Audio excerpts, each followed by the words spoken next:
আসসালামু আলাইকুম, সবাই কেমন আছেন? আলহামদুলিল্লাহ আমি ভালো আছি। তো আপনাদের সাথে শেয়ার করার জন্য নতুন একটা ভিডিও নিয়ে আসলাম। আসলে সবাই তো চায় তার ছোট ছোট আবদারগুলো কেউ পূরণ করুক, তার পাশে কেউ থাকুক, তাকে কেউ সবসময় সাপোর্ট করুক। এরকম আমার একজন মানুষ আছে, সে হচ্ছে আমার বেস্ট ফ্রেন্ড, আমার বান্ধবী। ও আমাকে অনেক সাপোর্ট করে, ও অনেক সাপোর্টিভ, ও আমার সব কিছুর খেয়াল রাখে, ও আমাকে অনেক কেয়ার করে, অনেক যত্ন করে। তো যার জন্য ওর কাছে আমার আবদারগুলো করা। ওকে আমি অনেক জ্বালাই, যাই হোক। তো ওরে আমি বলতেছিলাম, দেখ আমার না অনেক চাউমিন খাইতে ইচ্ছে করতেছে। ও বলল আর কিছু? আমি বলছি না, আমার খুব চাউমিন খেতে ইচ্ছে করতেছে, তুই আমার জন্য রান্না কর।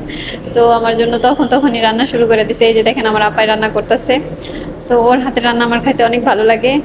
ও আমার সব আবদার পূরণ করে, তাই আমি ওর কাছে বেশি বেশি আবদার করি যে এটা আমার কইরা খাওয়া, বা এটা আমার কইরা খাওয়াও, এটা খাওয়াও, ওইটা খাওয়াও।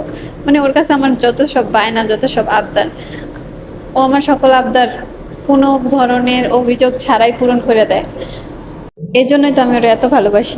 যাই হোক, কথা বলতে বলতে আমাদের চাউমিন রান্না শেষ। ভিডিওটা যদি সবার ভালো লাগে তাহলে লাইক, কমেন্ট, শেয়ার করবেন এবং চ্যানেলটা সাবস্ক্রাইব করে যাবেন। ধন্যবাদ।